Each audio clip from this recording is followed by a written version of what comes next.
सैया नारी लाइल गिरुआ साड़ी कहेला खाली गम कर नइखे बलमा के बुद्धि बालक जैसे चलेला देव घर चिलमा लइके। हाँ बलमा के बुद्धि बालक जैसे चलेला देव घर चिलमा लइके।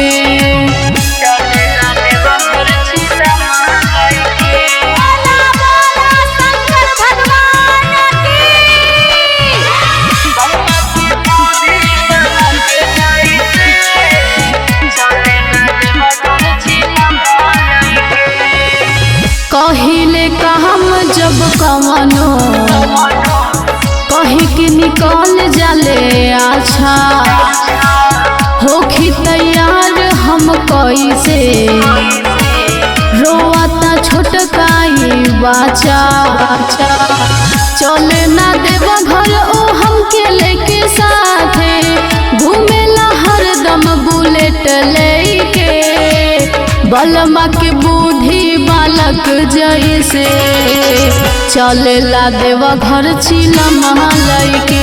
हाँ बलमा के बुद्धि बालक जैसे चलेला देव घर चिलमा लइके।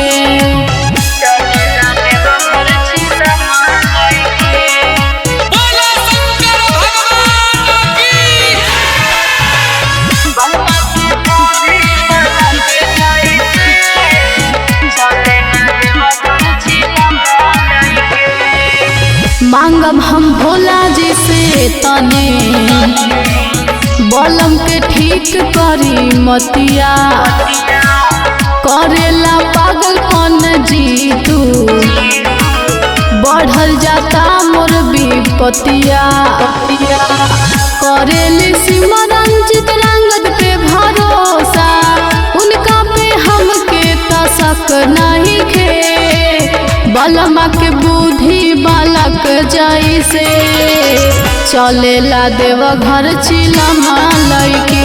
हाँ बलमा के बुद्धि बालक जैसे चलेला देव घर चिलमा लइके।